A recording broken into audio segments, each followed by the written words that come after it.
just point blank ask a question. Can you vote in socialism? Can you vote in socialism? Can you vote in socialism? Can you vote socialism into being? No. No, you cannot. However, does that mean that I advocate a violent revolution? No. No, I do not. And that's where it gets complicated, right? Things aren't that simple. There's a lot of people who say, when I say that it is wrong and is incorrect for Marxists to go around advocating a violent revolution, people say to me, Caleb says we can vote in socialism. No. And then there are people that say, well, Caleb, when you say we can't vote in socialism, you're advocating a violent revolution. No. No. No. The actual science of Marxism is not as simple as all of that. Can you vote in socialism? No, you cannot. Socialism is a society coming together and taking control of the major centers of economic power, the banks, factories, and industries, the major natural resources, the major sources of energy, all the centers of the economy, all the centers of economic power being controlled by society and functioning to work in the benefit of society. If you think that that could come into being as the result of a bunch of people going to the polls and clicking for one candidate, that's delusional. Could never happen, right?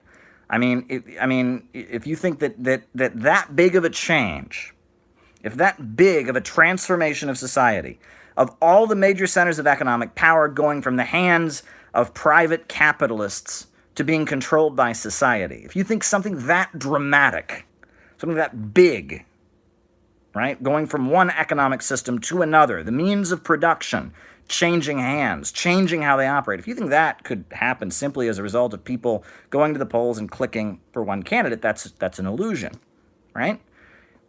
Right?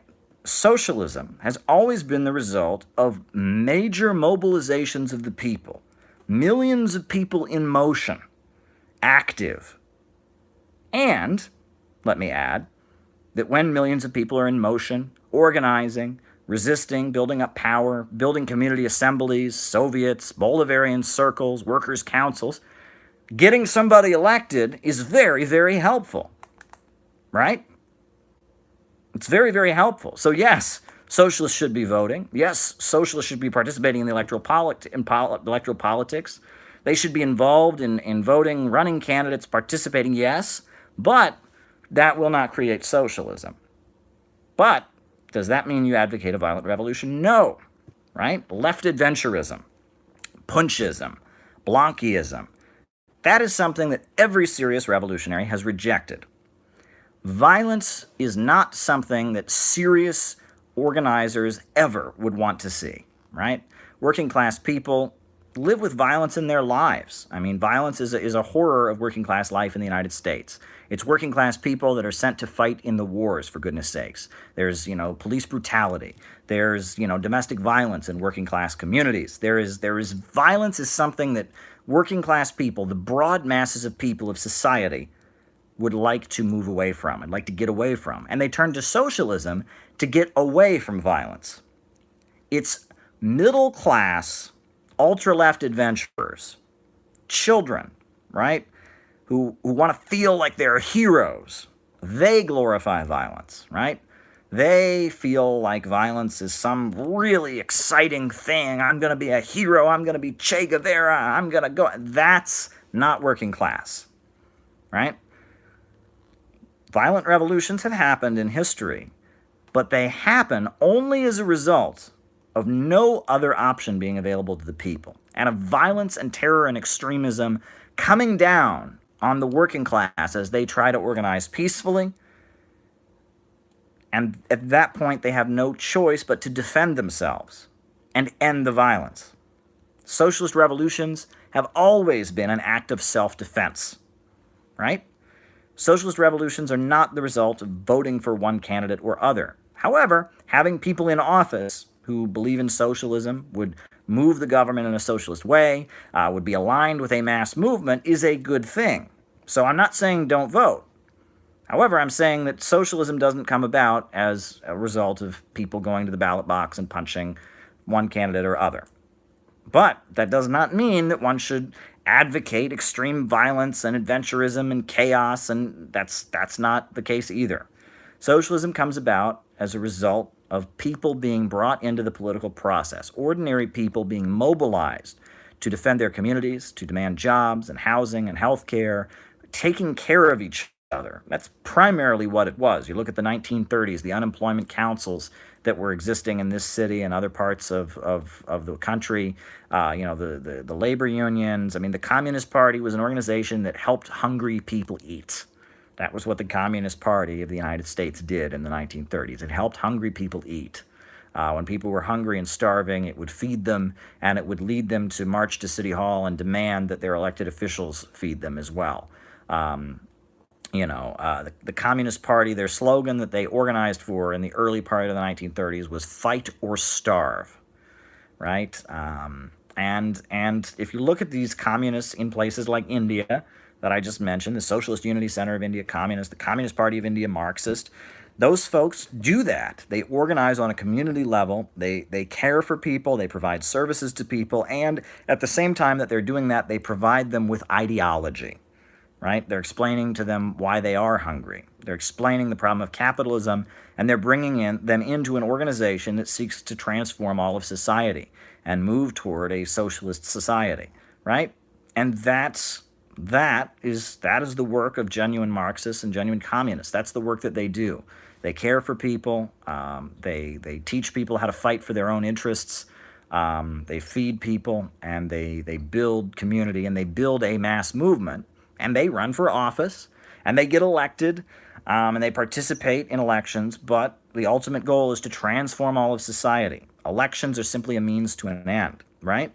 But they don't engage in terrorism and violence and ultra-left adventurism, right? That's the kind of thing that serious revolutionaries have always avoided. That's infantile. I think that the Black Panthers, what they did with their free breakfast program, was purely amazing stuff. And there's a reason that J. Edgar Hoover, the FBI director, said that the Black Panthers' greatest threat to the internal security of the United States was the Black Panthers' free breakfast program. Why? Because there were kids all over urban centers in the United States, African-American young people, who were hungry, and they fed them. And they fed them at the same time they gave them revolutionary ideology, and they read to them from Chairman Mao's Little Red Book, and they talked to them about Marxism, Leninism, and that was a threat, right? People acting crazy and all of that, that's not a threat, right? And that's what's really, really missing. I've often said that if there's any hope for socialism in the United States, they need to get out of the movement and get to the masses. I am tired. I am so tired of the protest cage, right? And that seems to be what so many of these socialist groups, not to name names, that's what they aspire to be. King of the protest cage, right? If anyone wants to come to the rally, they're going to have to come through us because we got the permit and we set up the stage and we have marshals here and it's our rally. I mean, it's the number of people in the United States that attend communist and socialist rallies is very, very, very, very small, right? So if you aspire to be king of the protest cage, you are aspiring to nothing. At this point, there are millions of Americans who are worried about paying their bills, who have seen their lives destroyed by the low-wage economy. Somebody mentioned Andrew Yang, and I'm not endorsing any candidate, and I certainly don't agree with some of the things the man has said. But when he talks about what's coming, right, the other shoe dropping with automation, that's heavy stuff, right? I mean, think about it. We're not that far away from self-driving cars. So think about that. Self-driving cars. We're not that far away from it, think about what's happening to all the stores as Amazon, starts to replace them. I mean, it is technology that is eliminating jobs, right? The tech revolution is eliminating jobs. What this man predicted in his book Capital about the industrial worker competing with machines has taken off to such an extreme level that we're at the point where there are going to be millions of people that are outcast and starving. And it's going to happen gradually. It's not going to be like overnight. But they have removed, it used to be, in this book, Marx describes workers as appendages to machines. Well, now we have machines with no appendages, right? This is big. This is very, very big. And the only way out of this, ultimately, the only way to end the contradiction of capitalism, to end this reality of eliminating labor with technology, of the crisis of overproduction that ensues from it, the only way to get out of this is for the workers to seize control of the means of production, for the banks, factories, and industries to operate rationally, right, and not according to profits. And Andrew Yang does not advocate that, right? He advocates universal basic income. He has some kind of technocratic ideas, but he's not a socialist. And he knows the actual definition of socialism. He's very clear that he's not a socialist. I'm not a Yang supporter. I think a lot of what he says is interesting. I have a lot of questions. There's a lot of things about universal basic income that I think are potentially dangerous. I said that in a video that was widely circulated that I made.